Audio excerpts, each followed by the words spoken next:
Uyghur yazğıcısı Jالالىدىن بەھرامنىڭ كۆمۈرچى بالا namlıq رومانى. Bu roman Bilqut şirketide avazga elenip Bilqut torida anlatıldı.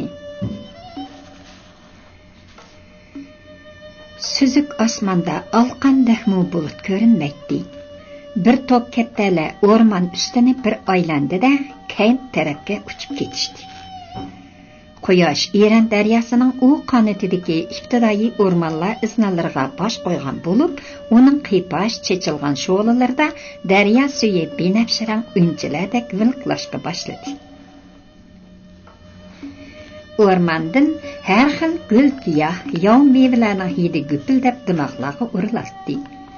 O'rmondagi hasal harilarning yillar bo'yi chiqargan hasallari qadimiy daraxt qo'vzoqlarida eqib tosh hasalga aylanib ketgachkimi, daryoning illiq shamollari nagan-naganda bal purig'ini elib keladi. Odamga yoshlik huzuri baxshandiq qiladigan bu hadis go'zal manziralarga payilmagan oyoz bilan Xolay o'ltirib atgan g'oyat zo'r o'tliq sharga qarab turibdi.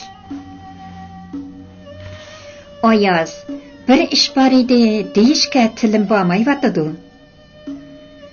Xolay Oyozning qo'llarini tutdi. Qandoq deymi? Qayni dang, har qandoq ish bo'lsa, siz uchun jinim qurbon. Bugun men doktorxonada o'zimni tekshirtgan edim. Xolay qizirib yerga qarab oldi. Doktor, demamsiz? Oyoz toqatsizlandi. Cho'qim heliqi. Rost deysiz, bo'yimda qopdi. Oyoz Xolayni birdilla bag'riga besib qattiq quchoqladi. O'tganda sizning bu balani to'qqimba degan gapingizni anglagandan keyin ko'p o'ylandim. Oxiri mundaq o'yga keldim. Xudoyim har kimga o'zi xohlagan narsani beradi ekan. Nozirga amal ham omad bergandan keyin sizni menga berayotgani tuzikkan. Qarang, sizning mantiqingizni. Men mantiqa yana bir nimalarni bilmayman. Ammo yaxshi ko'rgan ayoliga cheksiz mehr-vafo ko'rsatishni Allohning sunnati deb bilaman. Sizni umr bo'yi asrayman. Təpilayman, qanat yopaman, qo'g'dayman. Epqanlaringiz kelsin. Xolay birdilla o'ngib qoldi. Lekin ashu kunlarga Xudo yetkazarmi? Yoki nozir qo'yib bermay gol pichoqda jinimni qiynarmi? Osmonga esib qo'yib ko'ngil ocharmi? Ondaqda sizni elib qochaman-da, dunyoning eng yiroq yerlariga elib ketaman. Menga shunchalik aqida qilgan ekansiz, menmi sizga umrlik halol jufti hamroh bo'la olayman. Xolay, bundan keyin Naima bilan tug'liqning ishiga ikkimiz birdek ko'ngil bo'laylik. Ular g'ongrab qolmasin. Rahmat Oyoz. Ko'nglingiz daryodek odamsiz. Sizga yoshlik ishqimni beramagan bo'lsam-mu, amdiki umr manzilingizda chin vafodor ayolingiz bo'la olayman. Ko'pkak chimliqda yonma-yon o'ltirgan ikki tan bir-biriga asta yaqinlashdi. Daryo kundashlik qilgandek shovqulladi. O'rkashlar bir-birini qo'g'lashib yugurishdi. Qushlar qin-qiniga patmay bas-basda sayrishib ketishdi. Eran yaproqlari o'ziga o'xshash qizdirib ketgan yuzlarni ko'rib, chavoq chelishdi. O'tlar orsidagi chekatkalar chirildab, yov o'rdaklar qanot qoqdi. Voy, nafas ololmay qoldim. Pichirladi Xolay. Oyoz, endi ketayli. Naima bizdan burun dachaga kirsa qamlashmaydi. Balkim tug'liq bilan ikkisi bir-biriga poylamay mo'ngdashayotgandir.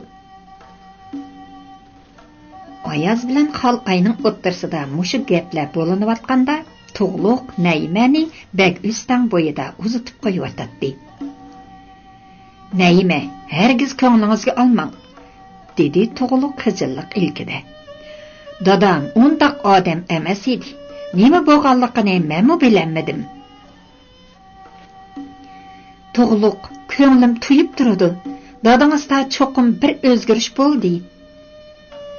Naimaning ko'zlari yosh yo'qi edi. Mening gumonim, dadam bir nima dedimikin deyman. Ehtimol, haras, atdigan yezi bozoriga berib kelay deb yo'qab ketgan. Men buni aniqlamay qo'ymayman. Hargiz qo'pollik qilmang. Xo'sh. Naima meni bosqa tushib uzab ketgandan keyin Tug'luq qaytib keldi. Amrulla buvay kovu barangi tegidiki supida hassiga ingaktirib o'ltiribdi. Uning chiroyi kahri yutuvagandek tutilib ketgan edi. Dada, bu sening nima qilganing? Tug'luq to'pidili o'ltirdi. Buningdan keyin kelmang. Siz degan katta amaldorning qizi, biz bo'lsak namrat, o'lsakmi qinimiz qo'shilmaydi. Bu sening zodi nima maqsading ba? Bu gaplarni qilib nomusdan o'ltirding-ku. Amisa yolg'on edi. Buvayning paxma qoshlari mijjiti turildi. Sen o'zingni Hekim bey G'o'janing o'g'li, Qiyim bey G'o'ja deb chaqlab qoldingmi? Bilib qo'y, Kömürçü bilan Ürümchilik Esilzodi xon qiz qandoqmi bir qozonda qo'ynisin. Bu xuddi toshni tayoqqa tongan dakli ishqu. Amisa bu chaqqacha Naimani qo'lda yasavagandek esil qiz, Xudoyim bergandakli qiz, sunduqning uvisidan chiqqan ko'k balisi deb maqtaganlaringchu. Bo'ldi qil. Buvay gapda tutilib terik qoldi. Turilg'ining balisidek vichirlab ketding-a? Buningdan keyin u qizdan umidingni uz. Yo dadangga tur, yo ashu qizga. Men ko'zim ochiq turib, sening u qizni elishingga yo'l qo'ymayman. Voy Xudoyim, dada sana nima bo'lgandi? Tug'luq terikkinidan pushildab ketdi. Bir kechida jin takkandakla bo'ri juvonni kiyibli qo'pibsan-ku. Bo'ldi, zuvoningni yig'. Buvay hassiga tayinib oralli turdi. Bundan keyin chilonliqqa barg'anani bilib qolsam, o'zimni daryoga tashlab, bir yo'lila qutulaman. Bu kakunchilikdan. Buvay hassini to'kildi-to'k uyiga kirib ketdi. Tug'luq o'ltirgan yeriga mixlab qo'ygandek beshini sangilatib, uzungacha o'rnidan turmadi. Uning ahli hech nimaga yetmadi. Dadasining bundaq tasodifiy o'zgarib, boshqalab bir odamga aylanib qolganligidan hayron bo'ldi. Oxiri uning qallasiga tuyuqsiz bir xiyol kelish bilan o'rnidan turib, eshik tubiga keldi. Ham ostag'ina to'ladi. Dada, men do'kon oldiga ketdim. Tarsu kenti uzun ketgan bir g'o'l ko'cha bo'lib, Tarsu bozori deb atiladi. Odatda u juma kunila hamma narsa tepiladigan qaynam bozor bo'g'ashqa, yiroq yaqin gez kentlar Ozni bozor deb qo'yadi. Mana shu bozorning ikki tarafida kichik tarmoq ko'chalar bor edi. Shoyikamning bo'tkisi yana ushaq-tushak, yemak-ishmak, turmush mulozimatlari sotadigan bir qancha do'kon cho'ng ko'chaning o'ttirsida xomanning mo'misida ko'zga cheliqib turadi. Mana bu mahalladagi qeri yosh bekorchilarning yig'iladigan o'rni edi. Ular so'rin tuzishib, qarta qatar o'ynashadi. Munur doim ko'mirlarni setib bo'lib, do'kon oldida oq ham qora toshlarni tizib, qatar o'ynaydi. Tug'luq do'kon oldiga kelganda ko'z bog'langan chog' bo'lib qolgan edi. Dükanның aldidagi shaxshumbular bilan yepib olgan lampida chivin poqidan olichpar bo'lib ketgan chiroq g'uva yo'rib turadi. Uning tagida qorta ham qator so'rilari jiddilashib, vaqirishib, jarqirishib o'yinning yarishig'ini qilmoqda edi. Tug'luq Munurni noqib chatga ib chiqdi. Ondan uni bag o'stan bo'yiga opirib, bo'lgan ishni oddiyla tushundirdi. Munur yumuq ko'zlarini texmi yumib, bir haza turib ketgandan keyin ko'zlarini yerim ochdi. Hey adash, bundaq buruqtirma bo'p yurgicha udulla chilalliqqa bormamsan? Munur osmonga hanqayib qaradi. Do'chidagi heliqi nasllik buqining ismi nimita? Ajab, unutib qoldima u guyning ismini. Oyazni demsan? Ma bu yumuqning qo'yib olgan ismini ko'raymi? Belli. Shuning bilan so'zlashib ko'mamsan. Buvayning u yerga barmaganligini, heliqib to'rqirsoq bilan nima deyishganligini o'sha cho'qim biladi. To'g'ri, ajabmi yodimga kelmabdi. Tug'luq Munurning beshiga boshqana urib qo'ydi. Ya Allah, sening mushu so'qi bosh kallang ishlaydi-jumu? Hey, berishdi-ku, meni bo'sti borarsan. Kelishdi qanday qilsan? Voy ras, bu tarafini o'ylamabdiman. Dodangning gapidan kallang o'ylanibdi ketibdi-da, bechora oshiq. Munur Tug'luqning do'lisiga shaqqada birini urdi. Mening velosipedim bilan bag'im. Xotinimga desang ochiq beradi. Hey, bu qo'l jazman utatdim. O'yinni buzding-da, do'zax shotisi. Tug'luq Munurning velosipedi bilan chilalliqqa qarab bo'randak yurib ketdi. Asfalit heyol ham yer tuvini bo'g'ashqimi pedalni birla tepib qo'ysa, choqning ispislari ko'rinmay qoladi. Tug'luq oy tug'masdan burun chilalliqning chegarasiga kirib keldi. U dachining sol tarafdagi chegara temiga berib, Oyazning o'g'isiga chalma tashladi. U tarafdan hech qanday shapi bo'lmagandan keyin ikkinchi qatam yo'g'onroq chalmadan birini tashlaganda Oyazning beshi tomdan ko'rindi.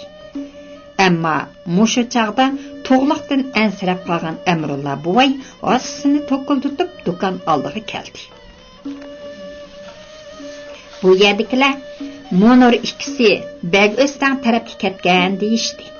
Shunga u Munurning uyiga borgan edi. Qora qumchoq kelin erining o'gatgani bo'yicha og'aynilarning uyiga boramiz deb Tug'luq bilan birga chiqib ketgan edi. Fidaning uyidimikin, ya zehrini izlab ketdimikin deb mujmal javob berdi. Buvayning bolalarning uylariga berib izlashga hafilasi yo'q edi. Shunga u uyga qaytib kelib supaga selib qo'ygan quroq ko'rpaga yon boshlab yetib yig'lab soldi.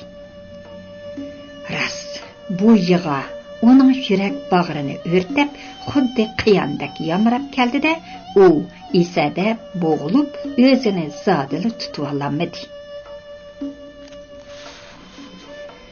Vallahi alam, besabab ish yo'qdir. Ashu quroq ko'rpa buvayning ko'nglini parakanda qilibdi. Buningdan 28 yil ilgari bo'lishi kerak. Tatliq muloyim qizi Umay qiz o'zi yiqqan quruqlatilardan tikkan bu quroq ko'rpa o'ngib, yertilib, yamoq ustiga yamoq tushib, hech maslahati qolmagan bo'lsa-mu, buvay uchun yanada qadrli edi. Shu chaqda u rahmatli marhuma, "Dada, quroq ko'rpada yatsangiz umringiz uzun bo'ladi" degan edi. Ras, mana Amrulla buvay bu yil 75 yoshning qarisini oldi. Biroq olqandek, quloqdek parcharaxlardan bir yangna, bir yip qilib quroq ko'rpini tikib chiqqan Umay qiz o'sha quroq ko'pchilikmi yashayamadi. Kim biladi? Quroq ko'rpida yotadigan dadisiga o'zining yosh hayotini quroqlarga aylantirib, quroq ko'rpaga singdirib etganmi nima? Azrail hozircha Amrulla buvayni izlaydigandek emas. Buvay daraxt yiltizidek yirik alqanlar bilan ko'rpini siladi.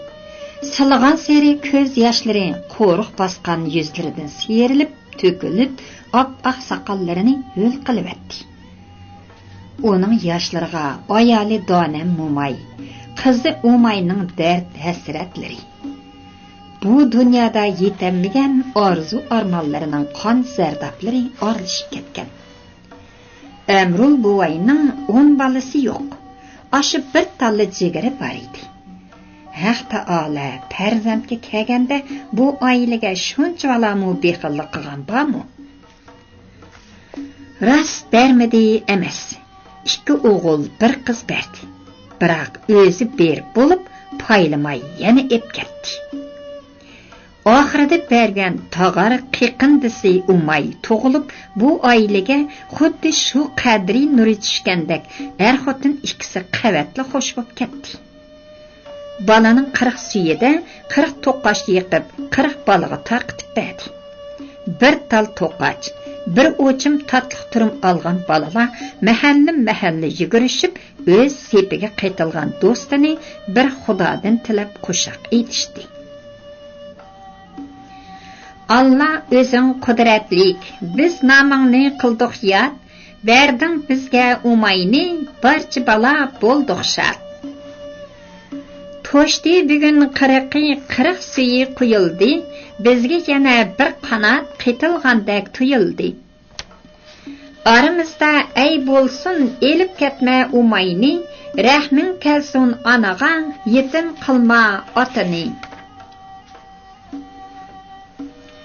Bir necha kunlargacha patisi oqshimi tor suv osmonida yangragan g'uborsiz norasidalarning tilakini doim Xudoyim mahbulq etdi bo'g'ay Umay Amrulla bilan Donamning yolg'iz chirig'i bo'lib yenib qoldi.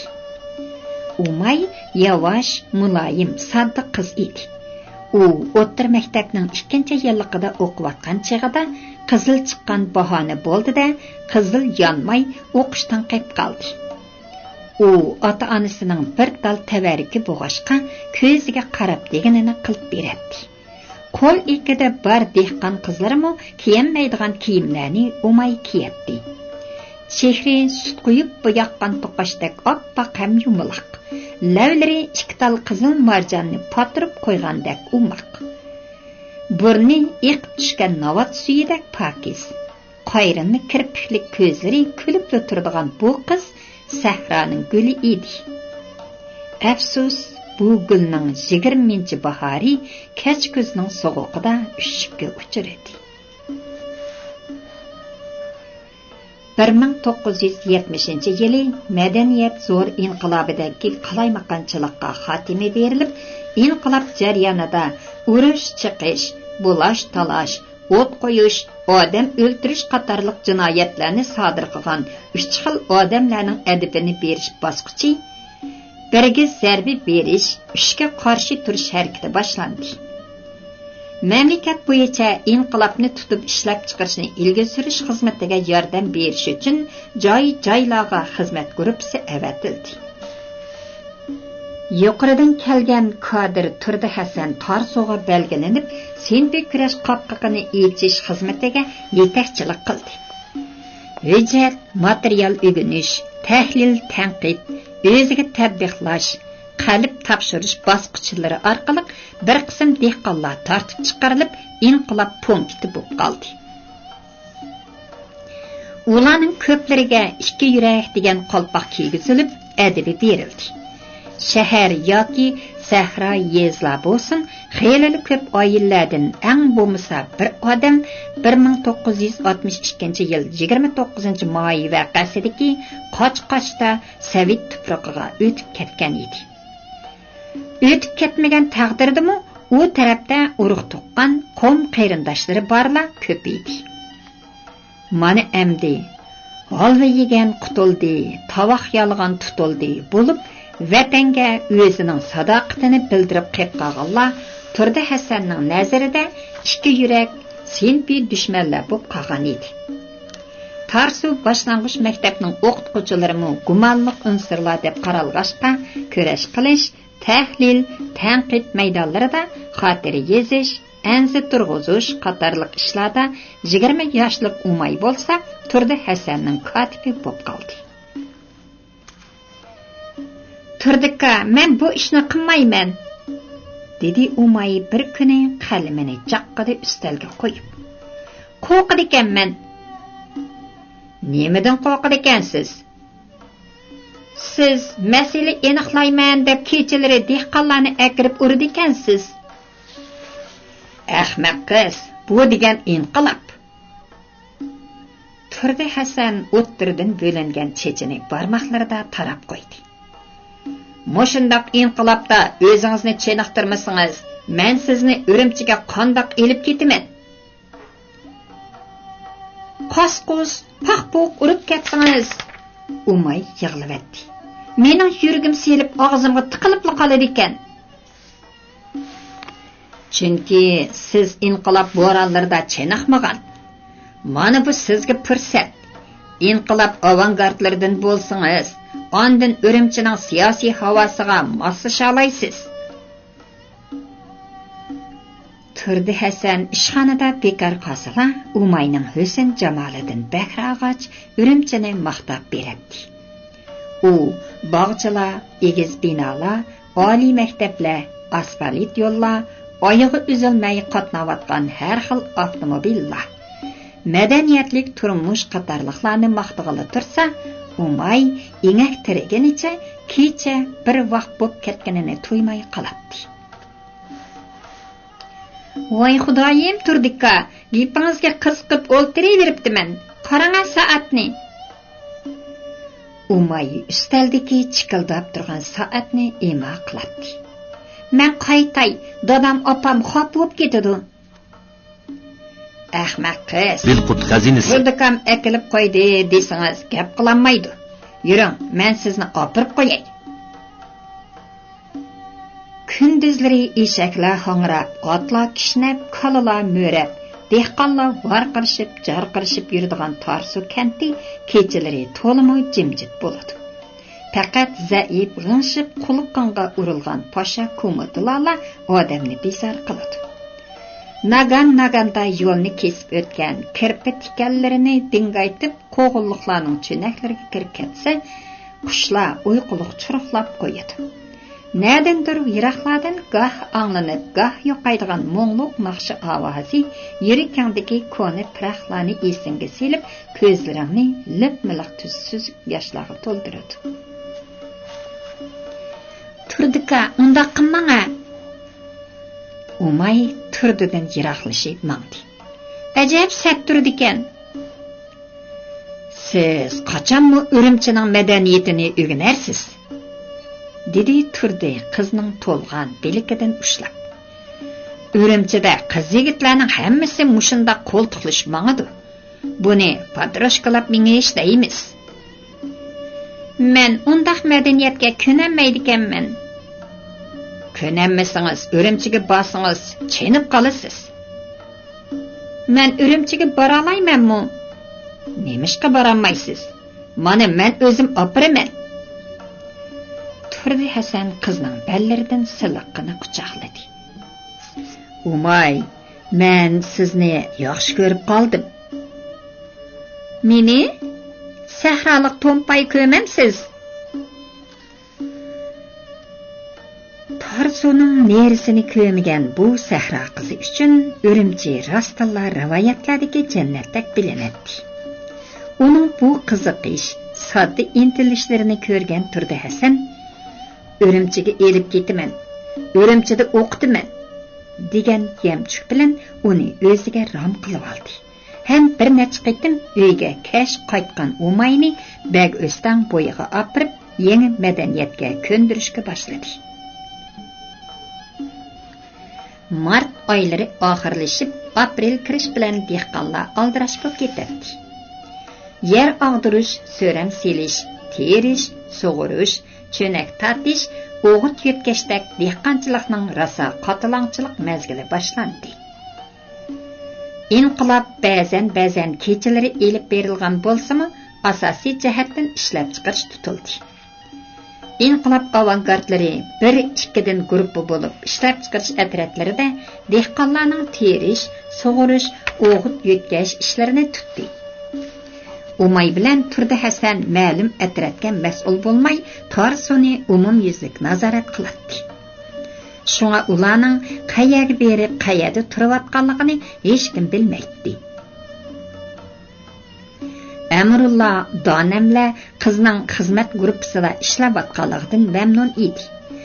Ba'zi dehqonlar qand, choy, raq, go'shtlarni ko'tarib kelib, Amrulla bilan Donamga qizlari Umayga degan bo'lsalar, xizmat guruhisida bo'lgandan keyin dadamni uyda qo'nishga ruxsat qilgan bo'lsa, maydisi og'riydigan kesili bor edi deb yolvorsa, ba'zilari to'qqanlarining gunohini yengillatib chora ko'rishni o'tinadi. Qizning hurmat inovatidan xudini yo'qitib qo'ygan Amrulla bilan Donam Turdi Hasandan bakmu mamnun edi. Mart oylari kirish bilan to'p terak, qorag'o'ja, tarsolardagi qiz yigitlar shanba yakshanba kunlari velosipedlarga minishib Chilanliqdagi Eran o'rmonligiga qiqos cho'qon ko'tirishib mengishadi. May oylarida Eran o'rmonligi binafsharang qizil, seriq to'llarni kiyib, bo'lakchalar rangdor tusga kiradi. Qiz yigitlar uning nozik yupirmoqlarini muhabbatining simvoli qilib bir-biriga taqdim qilishadi. Daryo qirg'oqlarida, buloq boshlarida suv chechishib, qorong'u soylarda pichirlashib, kelgusi baxtli turmushlari haqida mo'ngdushib, dam olish kunlarini baxtli ko'ngillik o'tkazadi. Bo'libmi hit bayram xotira kunlarda erallik bajoyiki to'y tusini oladi. Bir kuni Turdi Hasan Umayni velosipedning orqasiga elib, Chilanliqdagi erallikka keldi. Ular tushkicha o'ynagandan keyin elib kelgan nonlarni buloqqa chilab yeyishdi. Ondan Eran o'rmonligidan yuqorilab mengishdi. Eran daryo qirg'oqlarida qo'g'ilishib, tuyuqsizlar jannatdek bir boqqa kirib qoldi. Oraliqni keng qoldirib tikilgan olma, nashput, algrad, shapdullarning yupirmoqlari xuddi moylab qo'ygandek ko'p parqirab turadi. Yetilgan g'o'rilarimi shunchalik sarxil edi. Mevalarning orliqlaridagi toxta etizlog'i terilgan bug'doy qo'noqlarning beg'ishlari to'm, yaproqlari qora bo'lib, elikdan boshaqlarini ko'taramay qolgan edi. Bu asnoda chor soqolliq vejikkina bir odam bilan 17-18 yoshlardagi bir bola qo'llarida bog'van qo'ychisi tutgan holda paydo bo'lib qoldi. Ularning mevalarning harom shunlarini putash uchun kelganligi aniqla turadi. "Balam Ayoz", dedi Vijik buvay tol bo'stonni ishora qilib. "Sen tol bo'stonni tara. Nashbet olmalarning harom shunlarini yaxshi farq etmaysan." Turdi Hasan bog'ning nuqsonsiz chiroyliqligiga, atrofdagi manziralarning uningga texmi husn qo'shqanligiga ichida ofirin o'qidi. Demasimi, bog'ning oldi tarafi o'rkashlab eqiyotgan Eran daryosi. Atrofi go'yo bog'ni judun chapqinlardan asramoqchi bo'lgan qo'rg'onlardek bo'k o'rman. O'rman ichining kesib o'tgan agir-bugiri yo'l atroflarida bo'ljirgan qulubnik malinalarning maziligi dimoqlarga urinib turadi. Yiroqdan Avral teg'ining oq boshliq cho'qqalari ko'mishrang parqiraydi. "Pah", dedi Turdi Hasan boqqa to'ymay qarab. "Mushundaq yerda uying bo'lsa, umr bo'yi qiyirmaysan-da." Turdi Hasanning ichidagini bilib olgandek, chor soqolliq bog'van chiqib olgan olma ustidan varqiradi. "Hey, qodirimiz, qarab ketdik-ku. Kunduzda yulduz ko'rgandek." "Zo'qim kelib, demasalmi kunduzda yulduz ko'rgandek bo'lib ataman." Rost deysiz. İran daryo bo'yidagi bu 15 mo yer ota bovimizdan qolgan tavarruk go'hardanga. Qaramamsiz, qo'ng'ir chilan tuproq, havasi sap bo'g'ashqa, mevalarga qurt tushmaydi. Adnasi bu yerlar tosh tersangizmi unidi. Meva ham ziraatlaringizdan bilinib turmamdi. Texi mevalar yetilganda bir keling. Bog'dan mehringizni uzalmayla qolasiz. Bog'dan xazinasi qarab varqirdi. Voy Ayaz, o'zimning pishqan sho'nlariga diqqat qila. Bo'ladi dada. Ayaz o'dingshidi. To'limi ansizda sen. Har yili qilayotgan ishim tursa bilmamdim. Turdi Hasan bu yerga ko'ngli qiymagan holda qaytdi. U yo'lda ketib etib Umayga, agar qo'l ilkingda bo'lsa, mushundaq yerga hayvatlik bir uy solsang, ormansiz yashaysan-da, deb qo'ydi. U keyingi vaqtlardami bu 15 mo jannatni unutmay, el og'ina, yor birodarlarga bir necha yillargacha maqtab yurdi.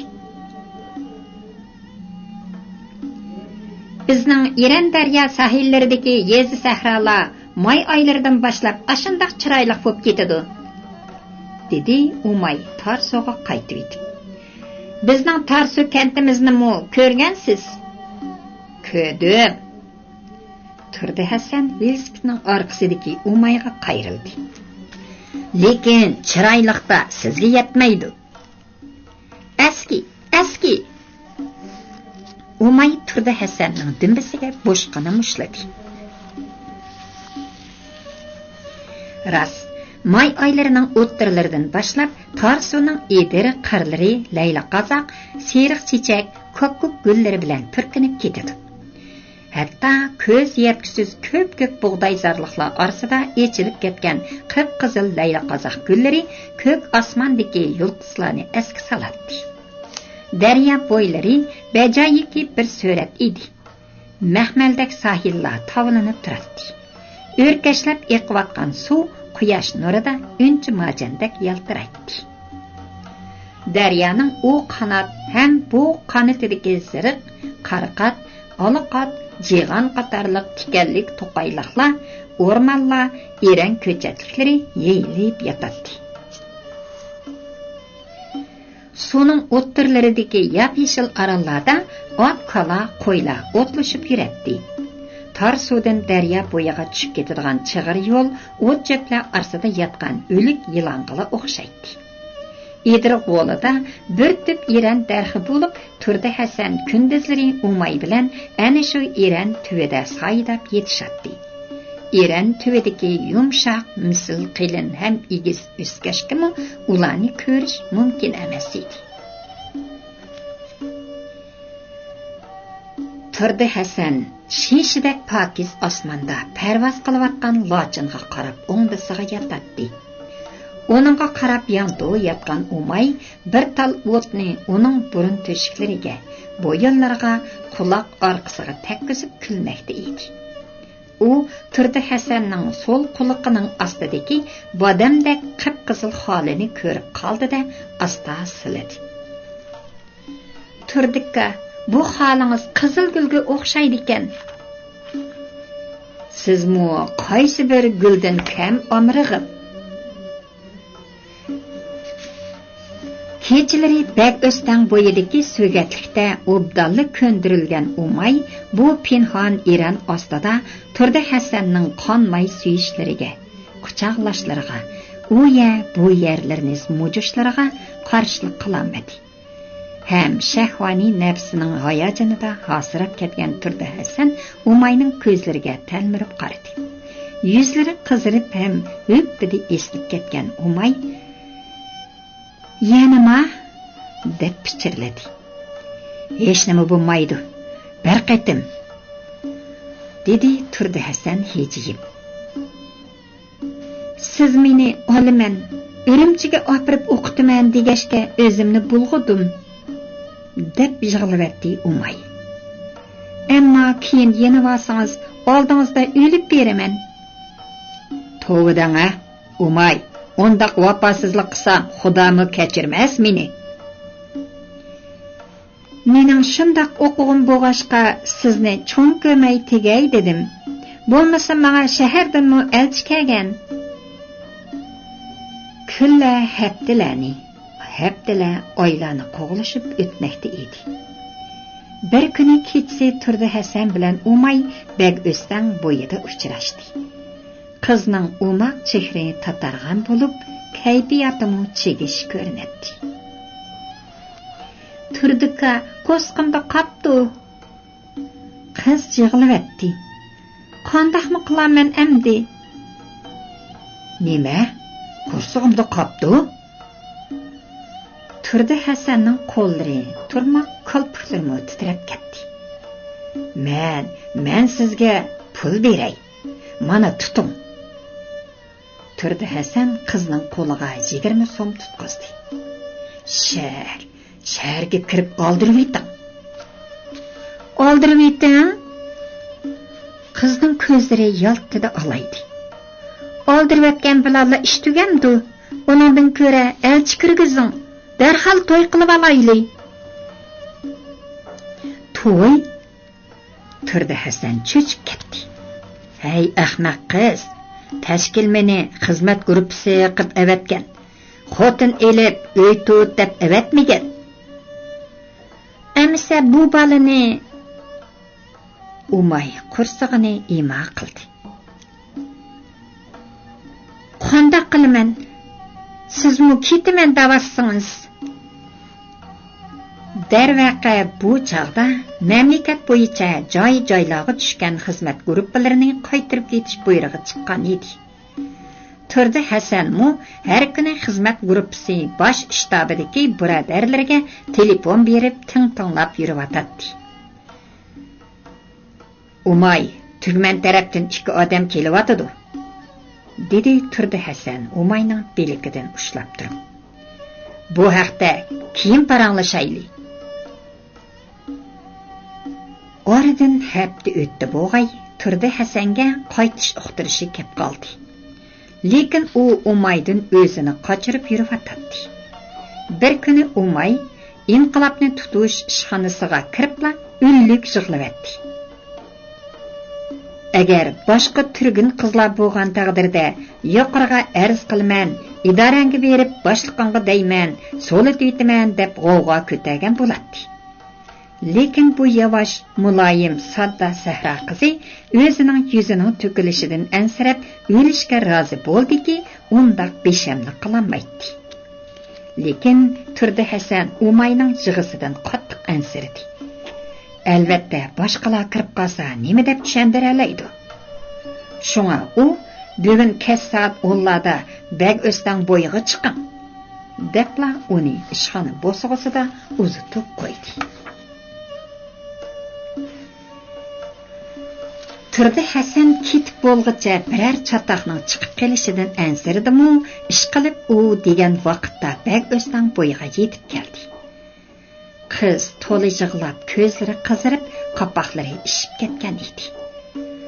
Turdi Hasan bu kecha iloji bor chiroyli gaplar bilan Umayni aldab, o'tkaldan o'tib olmoqchi bo'ldi. Shunga u qizni quchoqlab so'ydi, akilatdi. Hargiz chidamaydiganligini dedi. Umay, men at ketmoqchi, dedi Turdi Hasan qizning engikidan ko'tirib. Beripla xizmatimni qo'limga olaman-da, idoradan to'y qilish xati akiliman. Birer 2 oy sabr qiling. Ketishdan burun nikoh qilib qo'ysak bo'lmamdi? Qiz ko'ngli tuyg'andek to'kilib ketdi. Men xalq olam oldida ishonchlik yuralayman. Hey, nimalarni deydigansiz? Partiya hukumat o'stirdigan kadrlarni tövanga tushirib cheniqtirdi, dedi Turdi Hasan mag'rur qiyofatda. Men degan o'stiriladigan nomzodlar tizimligida ismim bor odam. Shundaq turug'liq xizmatga tushirilgan joyda to'y qilib olsam, o'sish emas, xizmatdan ayrilib qolaman. Onun üstüge qizil qog'oz olmay nikoh qilsa qonunga xilop. Voy, nimandaq chiq gaplar bu? Umay yeshini ertib ulgurtanmayotdi. Agar meni aldab kelmay qo'ysangiz, bolangiz bilan daryoga o'zimni otaman. Bo'ldi, yig'lamang. Nima degan tugamaydigan yosh bu?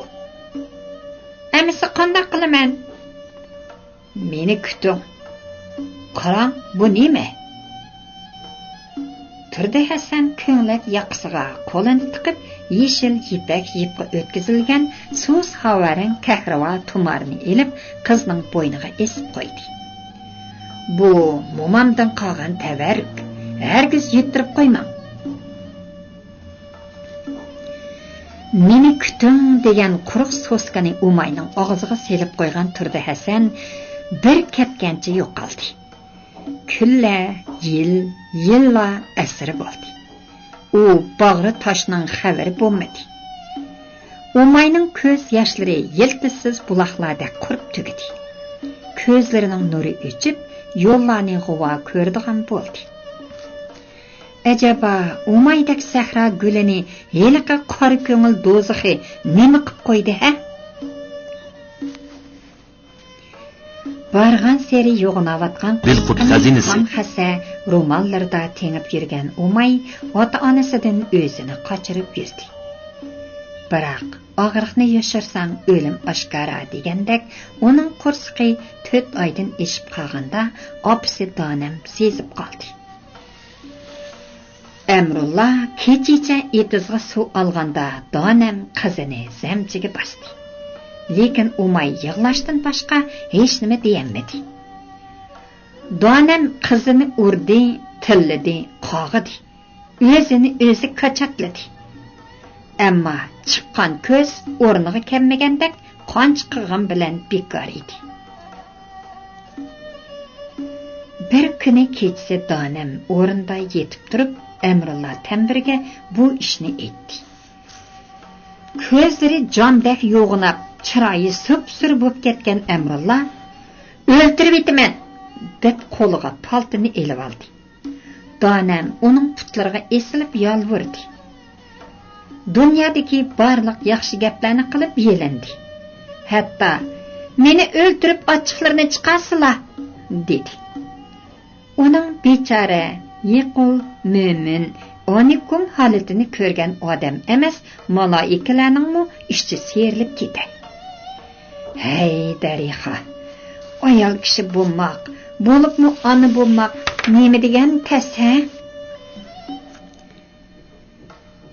Ana qarang, yandagi uyda mo'l-mo'l yig'lab yotgan Umay dadisi bilan opisining o'ttirsida bo'linayotgan gaplarni anglab, ulug' o'tda kuyayotgandek to'lg'anmoqda edi. Sen opisi turib bu ishlardan xabaring bo'lmay qolamdi. Amrullah enakka qarasli saldi.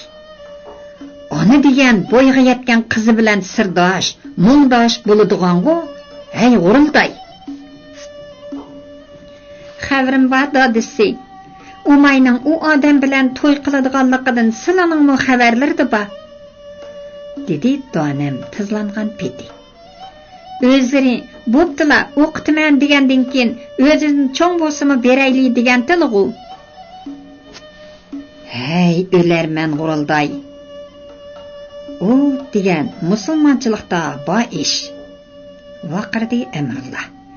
Lekin bu nikohsiz qursoq ko'tirish musulmonchilikda joiz emas. Ig'ir gunoh, bilamsan. Unda qizni o'tmishda chalma-kesak qilib o'ltirdi.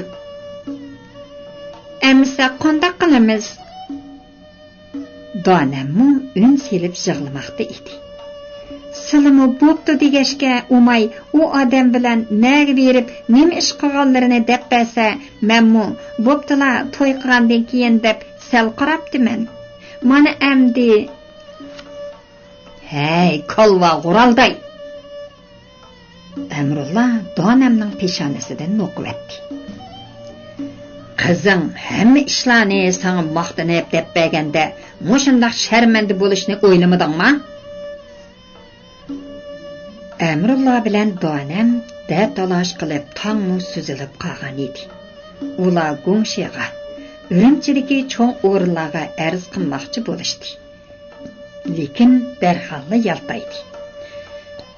Рәхбәри кадрланы капитализм yoluğa манған hüquqdarlar деген қалпақ астыда көрәш қылып, сазжайы қышқырып, halini қоймады. Машында қалаймақан вәзиетте кімнің кепіні кім аңлайды? Onun üstüge hak uqmaydigan sətçilikni özleri aşkarlap, qızını hem aileni rəsvay alam qılğanның paydası nime? Xotin ikkisi oldiga mansa harbi o'riladigan, orqaga mansa ot o'ladigan ochalda gangirab qoldi. Lekin ular qizining ishkirki uyda yo'q ekanligini ko'rib cho'chib ketishdi. Ota-onaning kechichi qilishgan gaplari, tarqatgan tangliklarini anglagan Umay derazadan tushib, nalagidir ketgan edi. Amrulla bilan Donam yig'lab qaqshab haftigacha izlab derikini ololmadi. Qo'lim qo'shinlarmi ularga hamqon bo'lishdi. Oxiri Umay o'zini daryoga tashlabdi, ko'rganlar bor ekan degan gap tarqaldi. Amrulla, Donam, xotin oddiy bo'lsa-mu qizining ro'yiga atab nazir berdi. Shunda qilib ular yolg'iz qizidan ayrilgan bo'ldi. Bilqut şirketida ovozga elanib, Bilqut to'rida anglatilayotgan Uyg'ur yozuvchisi Jالالىدىن بەھرامنىڭ كۆمۈرچى بالا nomli romanini bugun mushagicha anglatdik. Davomini atki anglatishimizda davomli anglatamiz.